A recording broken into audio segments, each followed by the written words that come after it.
He was the man country music trusted with its heart. Keith Urban didn't just perform songs, he lived inside them. Every lyric, every guitar bend sounded like confession.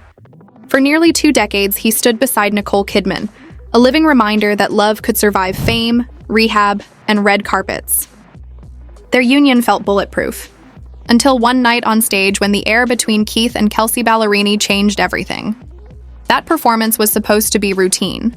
A duet on tour, 2 voices sharing a chorus, but under those lights, something sparked that couldn't be rehearsed. The way their eyes met, the way his rough tone wrapped around her bright one, it felt too real. By morning, social media had turned that moment into myth. Keith and Kelsea was trending, and even Nicole's famous smile couldn't quiet the noise. Whispers started. Was it just music or a message? Before the headlines spun, Keith's story was already a movie. A boy from Queensland with calloused hands and a borrowed guitar, he spent his childhood turning loneliness into sound. His father drove trucks, his mother sold trinkets, and the world around him was small but loud. Music was the quiet place where he could breathe.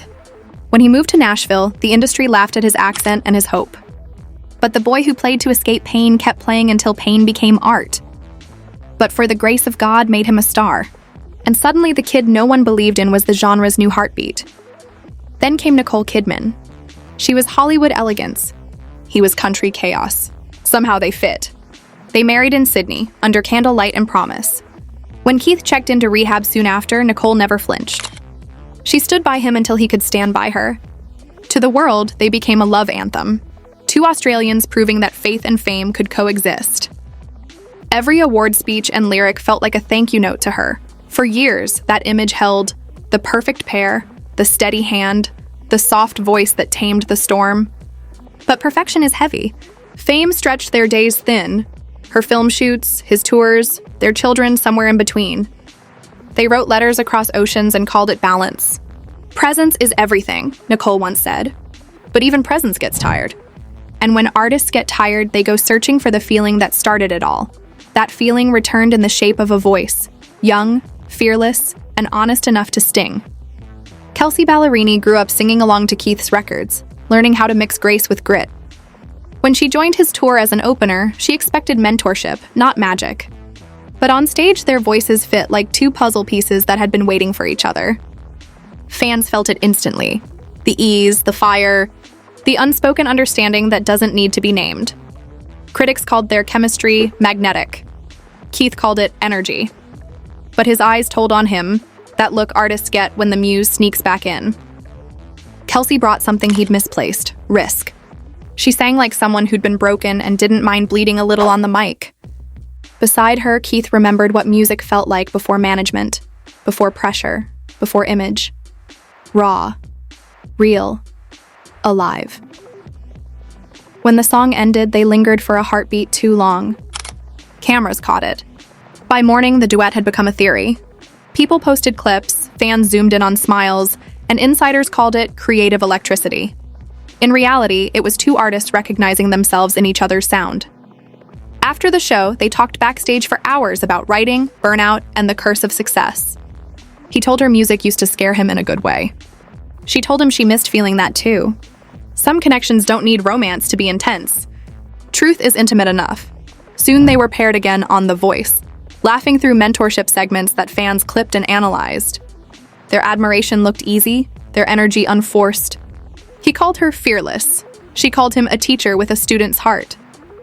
But each time they sang together, the air shifted just a little. Not toward romance, but toward understanding. Nicole Kidman, watching from the audience at one event, smiled politely as the camera panned her way. Behind the composure was that small, private question every partner asks. Does he still belong entirely to me? Weeks later, Keith Urban walked on stage for an unplanned encore and played a new song no one had heard. Just him and his guitar. Whispers in the Rain, he called it. Soft verses, a confession hidden in melody.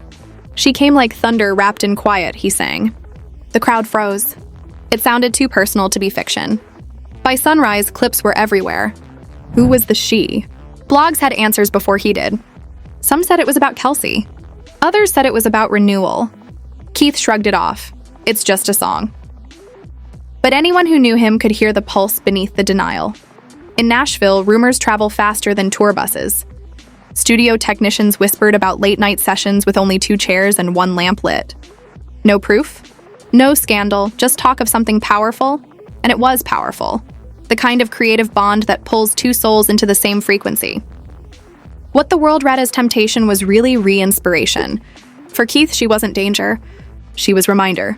For Kelsea, he was proof that art can still be holy, but every inspiration comes with a price. The press grew hungrier. The fans grew louder. Even Nicole Kidman's silence became a headline. Behind her poise, she felt the strain of a woman married to a legend everyone wanted a piece of. Still, she stood firm. She knew her husband's heart better than the crowd ever could. And through it all, Keith Urban kept playing, chasing that thin line where emotion turns into art. The man who once sang of redemption had found a new kind of salvation, not through escape, but through expression. Because sometimes a song isn't a confession or a secret. Sometimes it's just a mirror. And what you see in it depends on the light. The storm never really ends in Nashville. It just learns to hum in the background. Months after that duet changed everything, Keith Urban found himself caught between the art that saved him and the whispers that threatened to drown him. He'd meant for the music to speak, but now every lyric was treated like evidence. When he paused between verses, journalists called it guilt. When he smiled, they called it denial. Silence, it seemed, had become a crime. Through it all, Nicole Kidman remained unshaken. She knew the difference between love and ownership, between trust and curiosity. When she looked at her husband, she didn't see scandal. She saw a man who had spent a lifetime fighting to feel alive. She had weathered worse storms, Hollywood gossip, public heartbreak, long months of distance. This too she would outlast. Yet even she could feel something fragile in the air. His restlessness, the quiet distance of a man who'd once given everything to music and now had nothing left to give himself. The gossip industry called it creative obsession.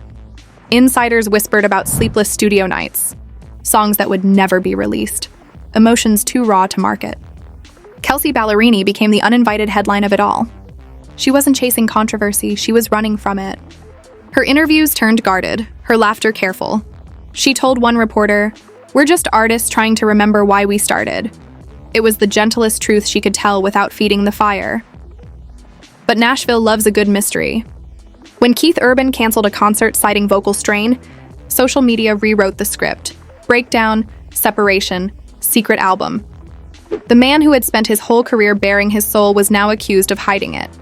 Friends said he was exhausted, body and spirit. Years of relentless touring had worn his voice thin, and perhaps for once, fate forced him to listen instead of perform. At home, Nicole Kidman turned their house into quiet recovery. She brewed tea, pulled the curtains, and kept the world at bay. For the first time in years, they didn't talk about image or interviews. They talked about breathing. Some nights they sat on the porch. No music, no words, just cicadas and the soft hum of survival. "You don't have to prove anything anymore," she told him. He smiled faintly. "I just have to feel something again." Across town, Kelsea Ballerini poured her emotions into new songs, tracks about freedom, letting go, and forgiveness. Her tone had shifted. Lighter, wiser, tempered by experience. Critics noticed the maturity. Fans noticed the ache that never fully left her voice. When asked if any of her lyrics were inspired by Keith, she smiled. Every artist leaves a fingerprint on you. Some stay visible, some fade. It was diplomacy that sounded a lot like honesty. Then came the night that tied it all together. Keith Urban was headlining a Nashville charity show when he paused mid-set. "I want to bring out a friend," he said, his tone softer than the crowd expected. And from the wing stepped Kelsea. Ballerini, dressed simply, microphone in hand. No spotlight tricks, just truth. The room fell silent. They sang the quiet kind of love, the unreleased song born in secrecy years earlier. The audience could feel the gravity, the respect, the closure, the peace between them. Their voices blended like memory itself, neither guilty nor innocent, just human. When the last chord faded, the applause wasn't frenzied. It was reverent. Among the crowd, Nicole Kidman stood and clapped, her face calm, proud, whole. The camera found her smile, and for once the story wrote itself. Forgiveness, not fallout. Backstage, there were no dramatic hugs, no lingering stares. just a brief, grateful exchange. "Thank you," Kelsea whispered. "For what?" he asked. "For reminding me why we sing." They laughed, and that was all. Two artists who had walked through rumor and come out wiser. Later that night, in his dressing room, Keith Urban opened a worn notebook and wrote, "Some songs aren't about love or loss. They're about learning when to let go." He closed it, exhaled, and finally rested. Time, as it always does, softened everything.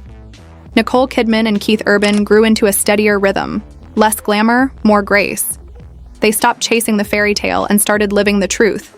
Marriage as endurance, not performance. At award shows, he still thanked her first. She still smiled like it was new. "She's seen every version of me," he told a reporter, "and she still shows up." As for Kelsea Ballerini, she flourished. Her next record broke charts not with scandal, but sincerity. She called it Still Beautiful. When asked about the title, she said, "It's about the moment you realize you survived the story everyone else wrote for you." Fans understood. Years later, when Keith Urban was asked what he'd learned from that chapter, he paused for a long time before answering. "That inspiration and peace don't live in the same house," he said. "But you can visit both if you're lucky." It was the kind of line only someone who'd lived every verse could say. Now, when he performs Blue Ain't Your Color or The Fighter, he sings slower, gentler. The flash is gone, but the heart beats louder.